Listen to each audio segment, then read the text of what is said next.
The courtroom smelled like old paper and perfume. My daughter sat beside my lawyer, coloring, unaware her future was being bartered behind her back. My wife wore white. She always did when she lied. Then she stood and said it. "Your Honor, I'd like to call Lieutenant Colonel Raymond Shaw to the stand." My former commanding officer walked in like it was another deployment. No salute, no hesitation, just a firm nod and a practiced predatory calm. I felt something twist in my chest. He sat, cleared his throat, and said the words I'd trained men to kill over. "He's unstable, paranoid, violent tendencies. I wouldn't trust him with a pocket knife, let alone a child." My daughter paused her coloring. The judge scribbled something, and my wife smirked. That was the moment I stopped breathing. Not out of fear, out of calculation, because I knew what was in the envelope in my briefcase, and I knew who sent it. 2 months earlier, I found a burner phone in her car's glove box. It buzzed once. A single text. "He's starting to suspect. Don't worry, I'll handle it. R." I stared at it for a full minute, thinking it was a joke. It wasn't. I didn't confront her. I smiled, kissed her cheek, let her tuck our daughter in while my stomach burned in silence. The betrayal wasn't just emotional. It was structural, strategic, coordinated. She wasn't just leaving me. She was building a case against me, piece by lie. And she was using someone who once called me brother to do it. I'd served 12 years beside Shaw, 2 deployments, 1 bullet that almost ended us both. I pulled him out of a burning convoy, and now he was returning the favor by trying to erase me from my daughter's life. So I didn't argue. I started digging. First, I contacted CID, quietly, through someone I trusted, a man who owed me a favor and still had access to sealed files. It took 2 weeks to pull the records, another 3 to cross-reference deployments, transactions, classified redacted reports.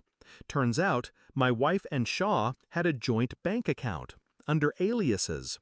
The first deposit? 6 months before she filed for separation. The second, 3 weeks before Shaw submitted a sealed complaint about my aggression in the field. Fabricated, word for word. They were setting me up long before the custody battle. The irony? I had PTSD, yes, but not from war, from marriage, from watching the woman I loved turn me into the villain of a story she authored in secret. I watched her text him late at night while pretending to check on our daughter's fever. I copied every message, every wire transfer, every forged signature, every classified file he'd altered. And I waited. Back in court, the judge looked bored. Then I stood. "Your Honor," I said, my voice steady, "I'd like to submit a sealed document." He motioned for the marshal to collect it. The envelope was plain. No logo, no weight. But what it held crushed 2 lives before the seal was even broken. The judge opened it, read the cover sheet, then again. His pen froze mid-air. His eyes narrowed. The silence in the room stretched, thick and hot. "Marshal," he said slowly, "please detain the plaintiff and her witness. Immediately." My wife's lawyer gasped. Shaw stood up too fast. My wife's smirk cracked. The agents from CID entered wordlessly. They moved like ghosts, efficient, cold. No one resisted, because they knew what was inside that envelope. Courtroom surveillance logs, classified document forgeries, fabricated testimonies, and photos of my wife and Shaw naked, drunk, in uniform, on base. She turned once as they cuffed her, lips trembling, tried to speak. I didn't look at her, didn't need to. Shaw said my name, not loud, almost like a whisper. "Please." I turned to him, not angry, just still. "You taught me to trust you," I said. He opened his mouth. "You taught me loyalty mattered more than blood." Another breath. And then, "You taught me how easy it is to burn everything when you think no one's watching." He flinched. Not visibly, but I saw it in his jaw. I stepped back, watched the cuffs tighten, watched the agents drag them out like cargo. I could feel the judge watching me, the clerk, my lawyer, even the court reporter had stopped typing.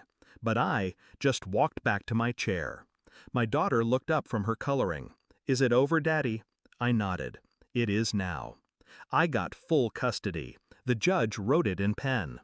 My daughter still draws with red crayons only. I don't ask why. We moved.